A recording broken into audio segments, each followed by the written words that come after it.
Welcome back to my channel, Curious People, where I talk about monsters and myths, legends, folklore, and fiction. Don't forget, sometimes people can be monsters too, and in a way I guess you could say that's what we're doing today here too.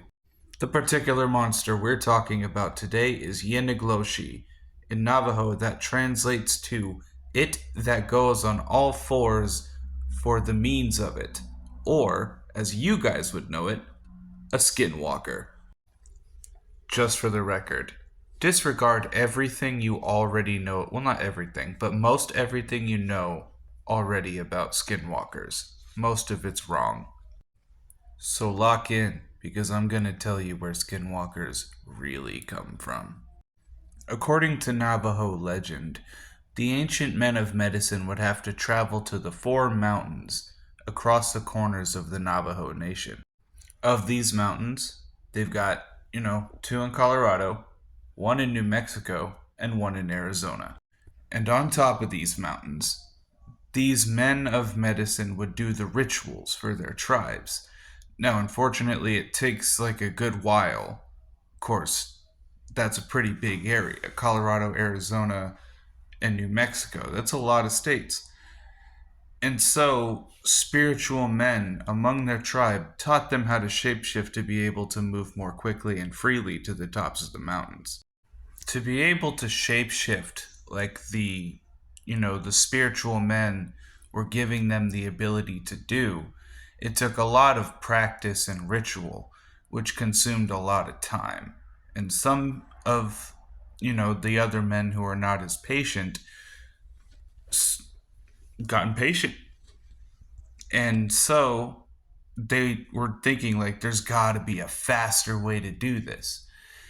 And surrounding them was a tempting darkness telling them, we know an easier way. There are several gruesome steps involved to becoming Yenigloshi, but the problem is that I cannot find them. And that is mainly because it is a closely guarded superstition in the Navajo tribe. I'm not a member of the tribe. The fact that I'm sharing this information might even offend some people because the superstition is still that strong. The one step I was able to find, however, was that you need to sacrifice a close loved one. Sounds pretty standard as per, like, witchy occult things like that. That's just me, but it's still a closely guarded superstition, so I'm not going to mock it. After these steps had been completed, the men soon learned that the coaxing darkness had fooled them. They could shapeshift indeed, but they could only shapeshift into consuming darkness.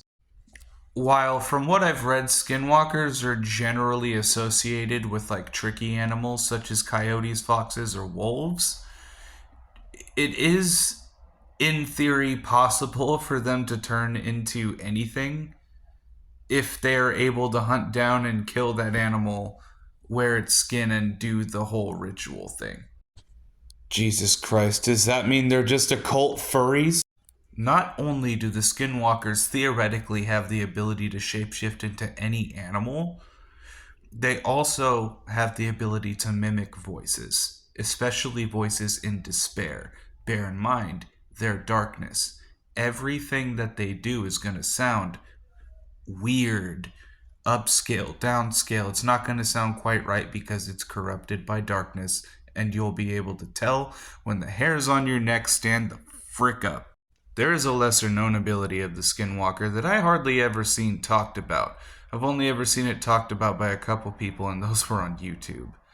But they have the ability to make dog whistles out of bones to use against your dogs.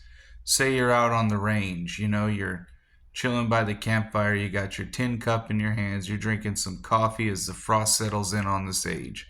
Your dog is tied up next to you, but suddenly he just starts going crazy, raucous, he's losing his mind, but suddenly he stops. That was the dog whistle. You're in trouble. Some of the other abilities skinwalkers possess is incredible speed. There's stories in the Navajo Nation of people having dudes just running next to their car, friggin' legging it, just 100 miles an hour down the road, and this thing's still just keeping up. But it's also said that they have the ability to paralyze you. Some say that ability is just them looking into your eyes real closely. And some of them say that it's a powder that they make out of human bone. Most of their stuff is made out of bones of humans. And they even use the body parts of humans in poisons and such to bring bad medicine on your family. There's stories of people in the Navajo Nation who have heard footsteps on the roof, like rattles and bones and stuff, just walking up there, scratching at doors, just people rattling windows and hearing their family members in distress outside. From what I've read and people I've spoken to, almost every member of the Navajo Nation has had an encounter with Yinagloshi at some point. And it's also said that even to this day, some people still put on the garb and become Yinagloshi themselves. Skinwalkers are also known to carry certain bone tools, like say, bone. I don't know if I could say the word, but like cutting tools.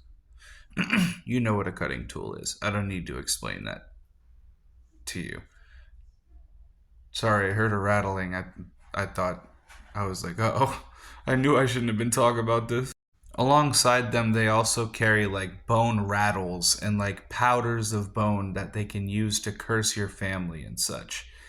It's not fun at all. It's not fun business whatsoever.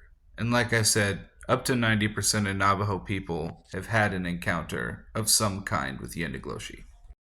According to what I've read, the only protections you have against Yendigloshi or a Skinwalker is blessed ashes and cedar and other tools like, say, smudging tools and stuff, burning sage to ward off the bad energy of the Skinwalker is your only protection against such a dark, malevolent spirit.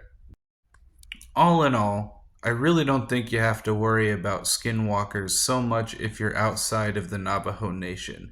However, stay tuned later because we may cover some creatures that are very similar in different places. Thanks for sitting through the whole video. You did watch all of it, right? Right! Yeah, this world's a better place with you in it, so stick around. Also, don't forget to like, subscribe, and share this with your friends if you think they'd like it too. Have a great night, everyone.